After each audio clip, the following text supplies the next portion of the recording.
Vincent Lima here at Lollapalooza. Thank you so much for your time today. Yeah, thank you so much for having me, Rudy. I appreciate it. You got to play twice. I mean, not a lot of people get to say that. You got to play twice at Lollapalooza. Yeah, it was amazing. Very, very different sets, which is cool. The first one was kind of big on a big stage, and you're like high up and far away from people. And then the second one was like super intimate. You can kind of see everyone's face, and you're in a kind of tent. So it was like two very different shows, which I love.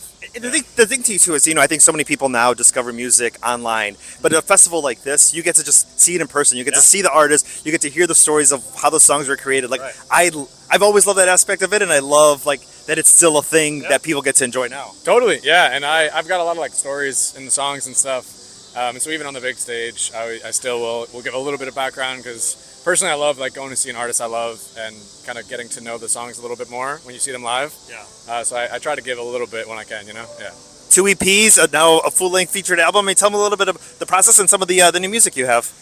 Yeah, so I guess like if people don't know my stuff, there's a lot of kind of like Greek mythology in it, which was sort of an accident. I grew up loving Greek myths my whole life, and I wrote this song that was sort of an allegory for grief, and there was a chorus line that just kind of recollected an ancient Greek myth that I read growing up, and that's very famous, the myth of Orpheus and Eurydice. And it kind of just like seeped its way into the songs, and it just kind of kept going. And I kind of let go a lot of the songs I'd written beforehand and just sort of let the story take me a little bit, and what resulted was a very long album. Well, of course, too, because I think, in school, as you're loving Marvel and Star Wars and Star Trek and those things, you're also learning about that. So it's something that's like with you since you were a kid. Yeah, and it's been very cool because this was not my intention, but it kind of creates this like middle place that's in between me and like the person listening live, especially where we kind of can like meet each other with our various experiences and stuff, instead of me kind of just like telling you about me and hoping that you find yourself in me. There's now this like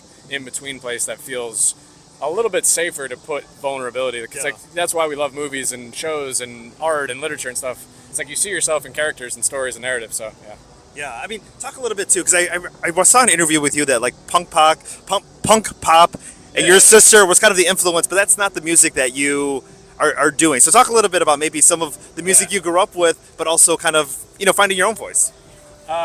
Yeah, my parents didn't really. Is it still on? Yeah, it's on. My parents didn't like listen to a lot of music, so it was my sister.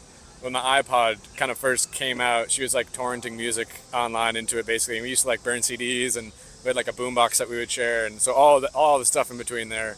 And yeah, I listened to a lot of pop punk. I started like I was always playing guitar, so I was listening to like Aerosmith and AC/DC and stuff, and Bon Jovi and all that. And then it became pop punk. It became, I think it was probably Green Day was like the foray. Then Sum 41 I was huge on, and I loved Three Doors Down. That was like one of the first CDs I bought when I had my boombox.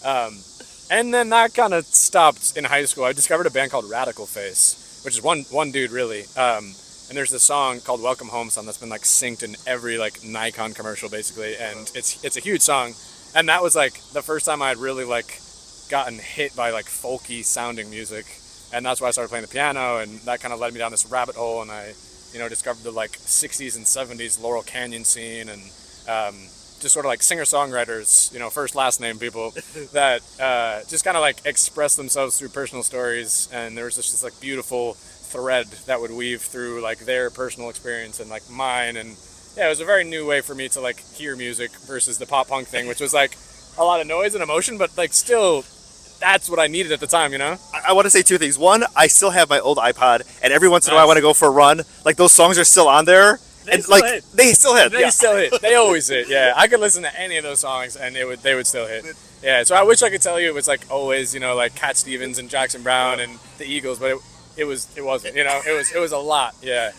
And also, too, I love we're kind of in this phase now, too, especially, I like to, promote mental health in a positive way in any way that I can do, especially with like men in music and seeing like Noah Khan, seeing you, reading the lyrics and just being able to connect with fans and fans kind of going through their own journey if they're going through an emotion and seeing like, I want to put on one of these songs, and I can connect with this album. Like I love that there's a space and that people are, really, part of it. Yeah, it feels really like intuitive, but a lot of these feelings are like both the most lonely feelings, but also the most universal feelings.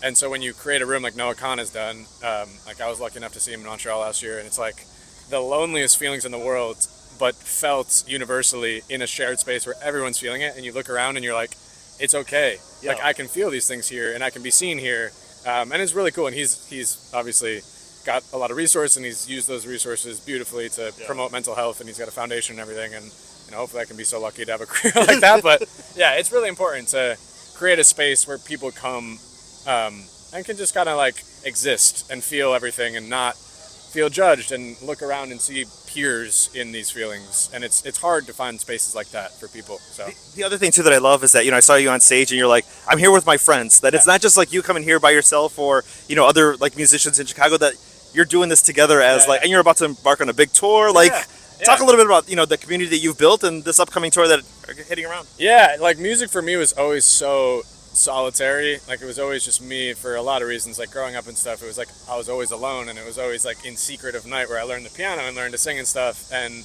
I was kind of like scared to share it. And when I finally started doing it, it took a long time. It took like 5 years for people to start hearing the music I was putting out. But once I did, I started connecting with other artists and other friends, and I didn't start just going and playing my guitar in a basement. I was like, wait, maybe I can bring a cellist, which was always my dream, and now I have a cellist, and a drummer, and now like. So Jonah Kagan, who's an amazing musician, we've just kind of been like crossing paths, and we live together in Nashville now. Yeah. And he was on that second show with me. And then Chance Emerson, who's an old childhood friend, is my guitar player now, and he's opening on the tour, and he's like an amazing musician in his own right. So it's really cool to like also have, he's right over there actually, to have like a space for my music, which is awesome, obviously, but also that like has given us small gravity to bring my friends and to then go into their spaces and to consume their music with them and stuff. So that's been my favorite part of all this. And of course, you're Austin City Limits, Lollapalooza, like being backstage. Like, who have you like run into, or who are you excited to see, or are you sticking around to like watch any more of the performers? Yeah, totally. I'd love to see Sabrina Carpenter.